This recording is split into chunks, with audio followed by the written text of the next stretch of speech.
First contact and warning. The Meridian's damaged hull screamed through Earth's atmosphere, trailing plasma and debris. Ambassador Silari knew she had minutes left. Perhaps seconds, but it would be enough. It had to be.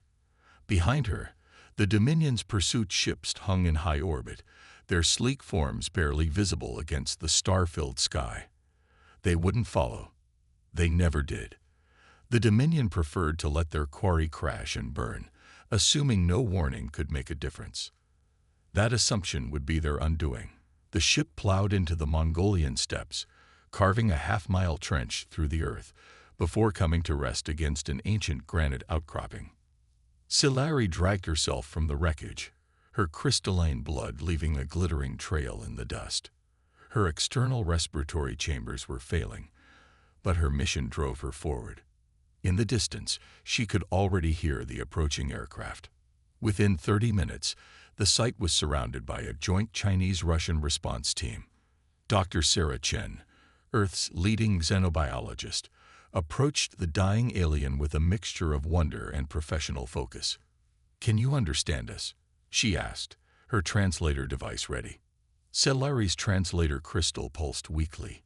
"Perfect understanding," she managed, her voice carrying despite her injuries. "I am Ambassador Silari of the Luminian Collective. I come with warning and hope." The next 12 hours became the most important in human history. As medical teams fought to keep Silari alive, she shared the truth about humanity's place in a galaxy far more dangerous than anyone had imagined.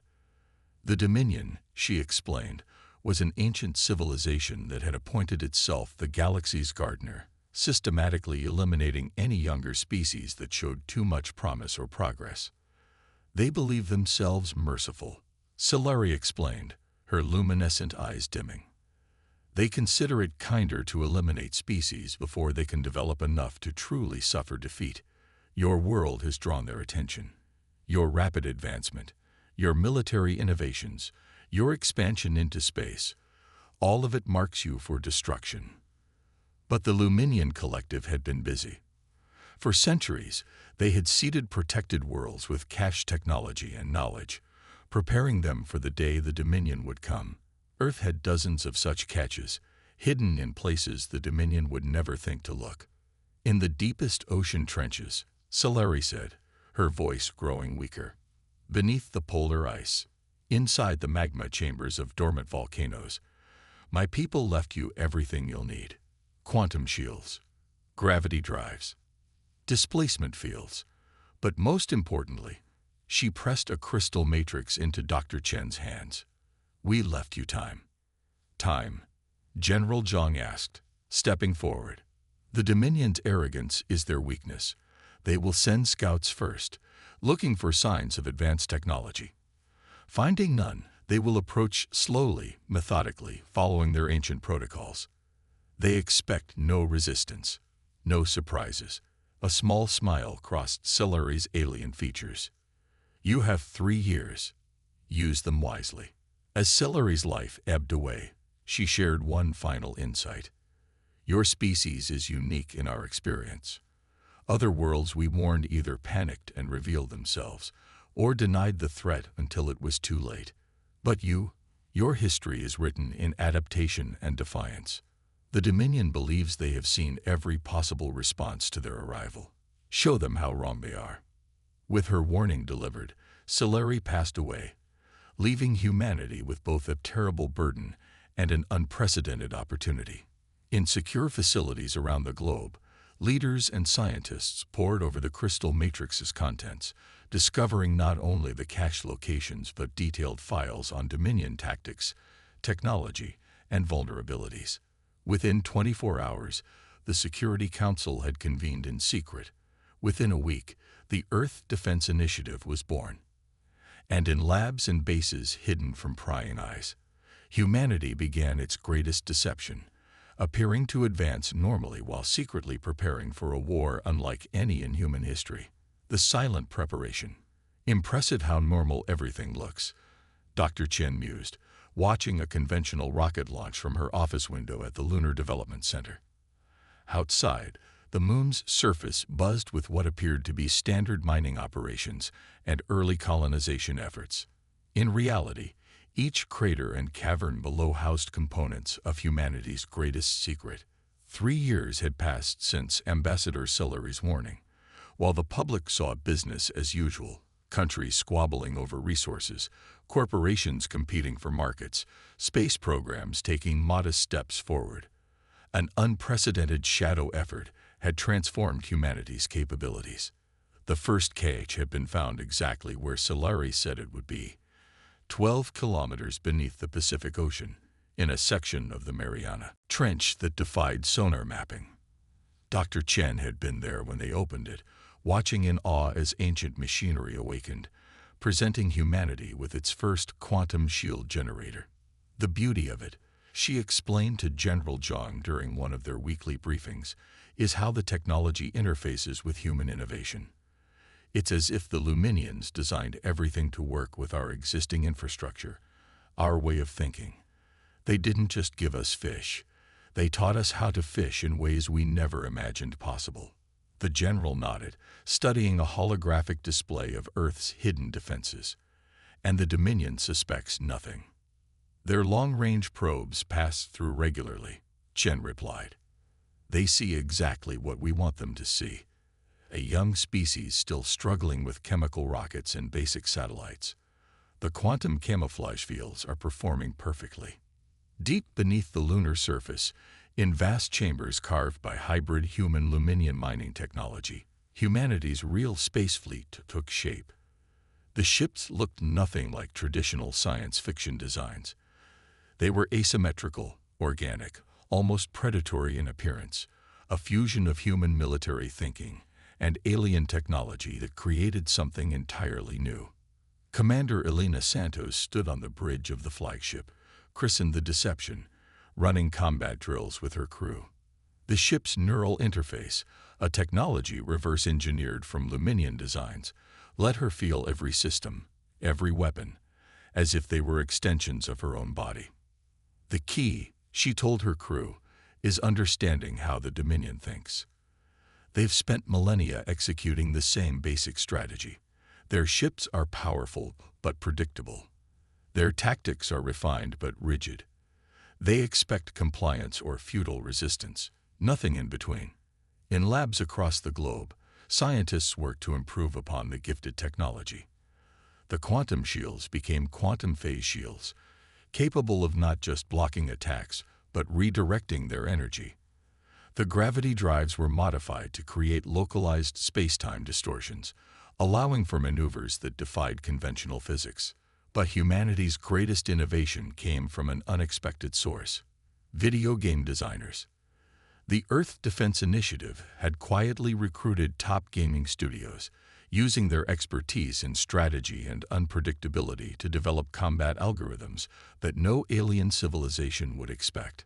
The result was a battle system that combined human creativity with artificial intelligence in ways that made traditional military doctrine obsolete. They expect us to either cower or charge straight at them, Santos explained during a strategic briefing. Instead, we'll flow like water, strike like lightning, and vanish like smoke. Every time they think they have us figured out, we'll change the rules of engagement. The lunar base also housed humanity's secret weapon, the Void Forge. Developed by combining Luminian quantum technology with human particle physics, it could generate microscopic, temporary black holes. In theory, it could tear a Dominion warship apart from the inside out. In practice, it had never been tested against actual alien technology. That would change soon enough. As the third year drew to a close, humanity's sensors detected the first signs of serious Dominion interest. Their probe patterns changed, becoming more frequent and thorough. Scout ships appeared at the edges of the solar system, cloaked but not invisible to the advanced detection systems humanity now possessed. They're right on schedule, Dr. Chen reported to the Earth Defense Council, just as Solari predicted. They'll spend another 3 months observing, following their protocols, convinced they're being thorough and cautious. And then, asked the council member. And then they'll come to exterminate what they think is a helpless species, she smiled. Instead, they'll learn why humanity's greatest strength isn't our technology or our weapons. It's our ability to surprise even ourselves. The art of deception. The Dominion's first major scout ship entered the solar system on a Tuesday. To any conventional observation, it would have appeared to be just another near-Earth asteroid, its presence masked by advanced stealth technology. But humanity's quantum sensors, hidden within seemingly primitive satellite arrays, tracked its every move. Commander Santos watched from the Deception's bridge, her ship nestled within a crater on Mars' dark side. The neural interface fed her real-time data about the Scout's scanning patterns, crew complement, and defensive capabilities. Like clockwork, she murmured. They haven't deviated from Solari's intelligence at all. The Scout ship's first action was to deploy a network of quantum observation pods throughout the solar system. To most civilizations, these would have been completely invisible, but humanity had spent 3 years studying their signature through the Luminian data. Each pod's position was logged, analyzed, and factored into the grand deception. Dr. Chen coordinated the response from Lunar Command. "Begin Operation Mirror Box," she ordered. Across Earth and its colonies, carefully orchestrated activities began to play out. Rockets launched carrying experimental satellites that were deliberately crude. Space stations conducted minor repairs with obvious effort. Radio chatter filled the void with discussions of basic technological challenges. The Dominion watched it all, their scout ship's AI building a profile of a species that was exactly where they expected it to be, showing promise, but still centuries away from being a real threat. Their arrogance was their blindfold, and humanity pulled it tighter with every passing day. "They're deploying their deep scan array," Santos reported 3 weeks into the observation. This was the crucial moment. The deep scan could potentially detect quantum signatures if they weren't perfectly masked. Humanity had trained for this moment thousands of times. Throughout the solar system, hidden facilities powered down to their quantum-shielded cores. The Void Forge, humming beneath the lunar surface, went into standby mode. Every piece of advanced technology was either perfectly hidden or temporarily deactivated. Earth would appear exactly as primitive as the Dominion expected. The deep scan swept through the system like an invisible tide. In its wake, the Dominion's assessment began to take shape. They saw Earth's polluted atmosphere, its dependence on fossil fuels, its nascent space program. They observed the political divisions, the military conflicts, the technological gaps between nations. Everything confirmed their prejudices about young civilizations. What they didn't see was far more important. They missed the quantum phase shield generators sleeping in Earth's ocean trenches.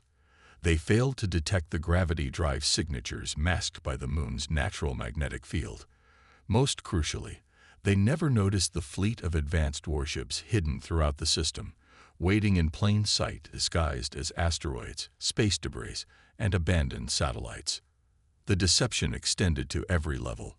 When the Scout deployed its biological analysis probes into Earth's atmosphere, they encountered exactly what they expected: a population going about their normal lives, unaware of any alien presence. The fact that every major population center was actually protected by invisible quantum shields and evacuation systems never registered. Final scan complete, Santos announced after 2 months of observation. They're composing their report now. The neural interface let her intercept and decode the quantum burst transmission sent back to the Dominion fleet.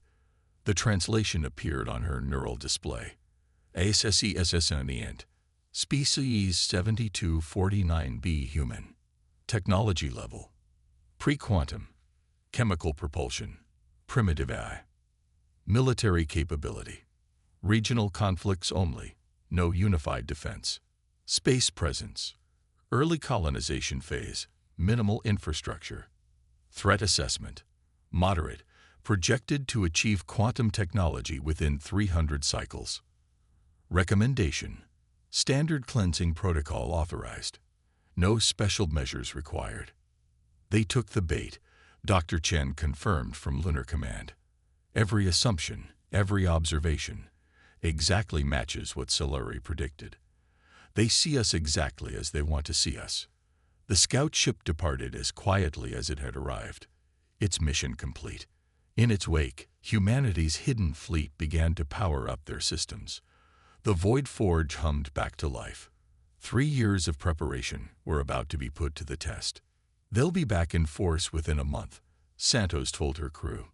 The Dominion follows the same pattern every time. A massive show of force, a demand for surrender, then systematic elimination of all resistance. She smiled. But for the first time in their history, they're about to face an enemy that knows them better than they know themselves.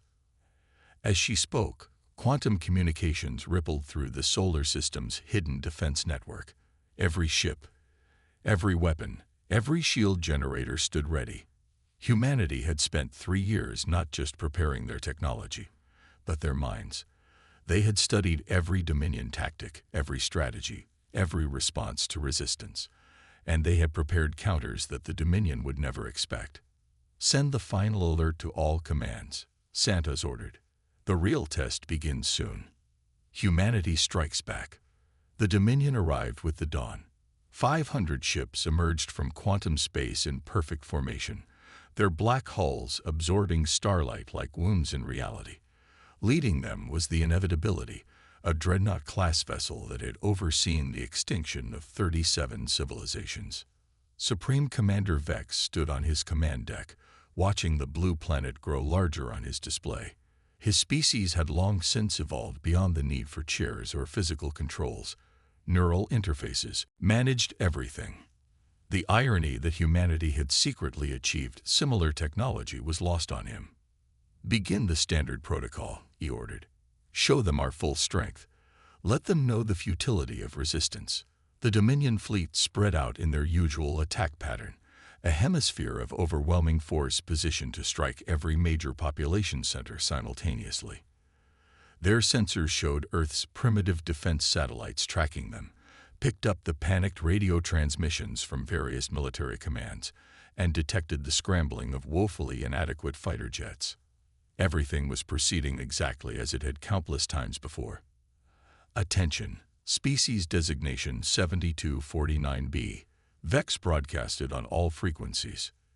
Your existence has been deemed a future threat to galactic stability. You are offered the mercy of quick extinction. Resistance will only prolong your... His message cut off as quantum distortions rippled through space. Where there had been empty void moments before, hundreds of ships suddenly appeared, their organic metallic hulls gleaming with an inner light. They had been there all along, hidden not behind the moon or planets as the Dominion might have expected, but in dimensional pockets created by modified gravity drives. Commander Santos's voice cut through every Dominion command channel simultaneously. Attention Dominion fleet, we've studied your tactics for 3 years. We know every move you're about to make, and we're about to show you why that's a problem. Before Vex could respond, humanity struck, but not with conventional weapons or tactics. The Void Forge activated, creating microscopic, temporary black holes throughout the Dominion fleet formation. Ships that had never known defeat found their quantum shields useless against weapons that attacked spacetime itself. Impossible. Vex snarled as the Inevitability sensors reported dozens of ships lost in the first exchange. They're centuries away from this technology. The human fleet moved like no ships he had ever encountered, their formations fluid and unpredictable. They didn't maintain rigid lines or follow standard combat doctrine. Instead, they flowed like schools of fish, their movements guided by both human intuition and advanced AI systems that could predict and counter Dominion responses before they happened. Sir, his second reported, their weapons, they're using our own quantum shield frequencies against us. Somehow they knew. Of course we knew. Santos' voice cut in again. We've had your technical specifications for years. The question is, how many of our capabilities don't you know about? The answer came in waves. Humanity's ships demonstrated technology the Dominion had never encountered, hybrid systems that combined quantum mechanics with innovations born from centuries of human warfare. Ships vanished and reappeared inside Dominion formations, their weapon systems bypassing shields that had been impregnable for millennia. But it wasn't just the technology that caught the Dominion off guard. It was humanity's tactics, where other species had tried to match the Dominion's precision and discipline. Humanity embraced chaos. Their ships acted independently, each captain empowered to make decisions based on the changing situation. They turned their smaller numbers into an advantage, presenting no clear command structure to target, no critical formations to break. Status report.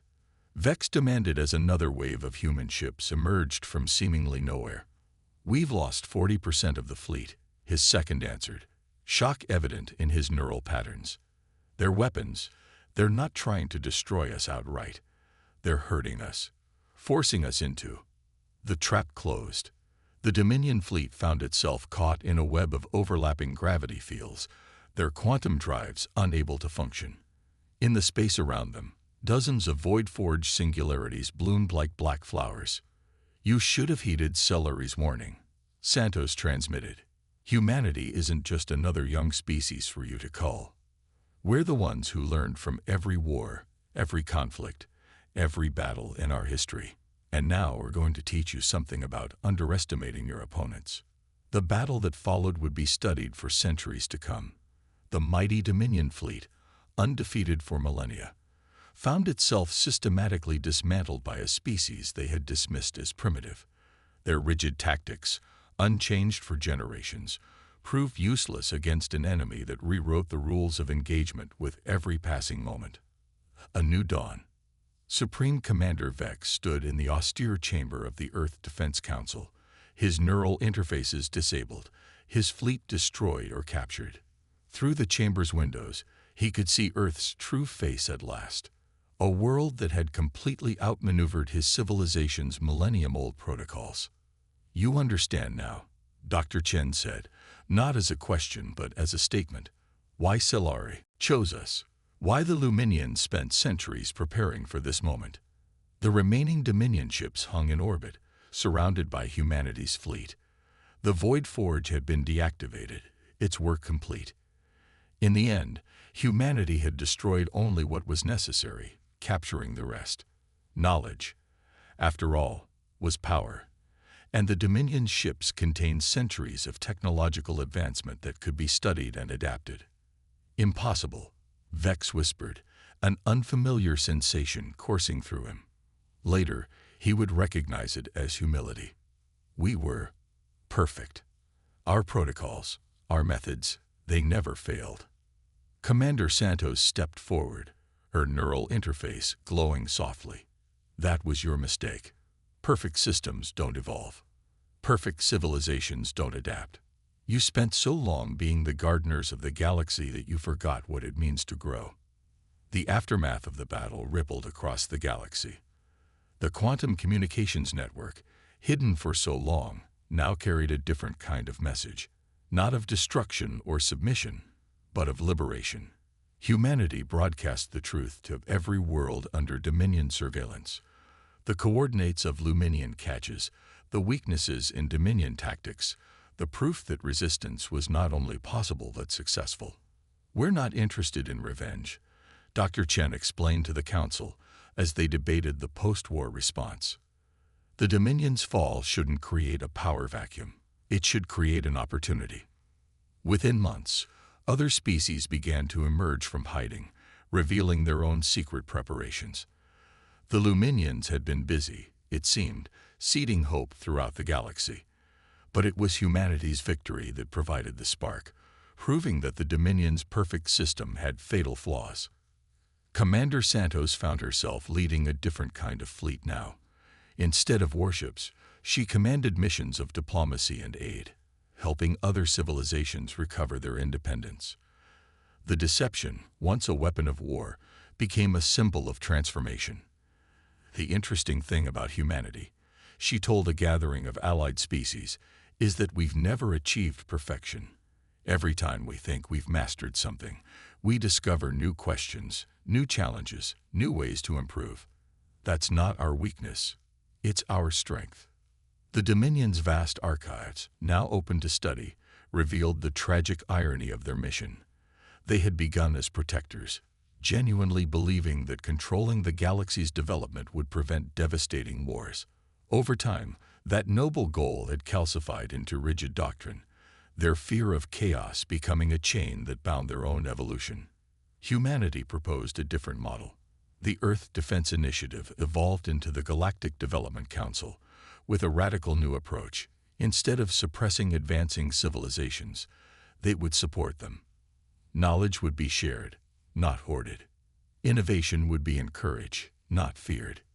Your species surprised us twice, Vex admitted during his final appearance before the council. First with your deception, then with your mercy. Perhaps that is why you were chosen. The Luminian caches continue to be discovered throughout the galaxy, each one containing not just technology but a message of hope. Solari's people had played a long game, preparing the galaxy for the day when someone would finally break the Dominion's perfect system. They had chosen humanity not just for their ability to win the war, but for their potential to build something better in its wake. Dr. Chen stood in her lunar office 5 years after the battle, watching Earth rotate below. The quantum shields were visible now, their subtle iridescence a reminder of how far they'd come. Ships of various species moved through the solar system, carrying diplomats, scientists, and explorers. The fear that had gripped the galaxy for so long was being replaced by something new, possibility.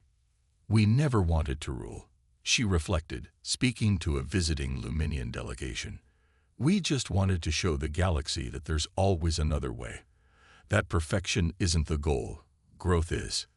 The delegation's leader, their crystalline form catching the starlight, nodded in understanding. That is why we chose Earth. Not because you were perfect, but because you never stopped trying to be better. The galaxy needed that reminder. As new civilizations emerged from the shadow of the Dominion, humanity found its true role. Not as conquerors or rulers, but as guides helping others navigate the challenges they had already faced. The great deception that had saved Earth became a legend, but the real story wasn't about the victory, it was about what came after. In the end, humanity's greatest achievement wasn't outsmarting the Dominion. It was proving that the galaxy didn't need gardeners pruning away potential threats. It needed cultivators, helping new civilizations grow strong and free. The stars, once threatening to witness the end,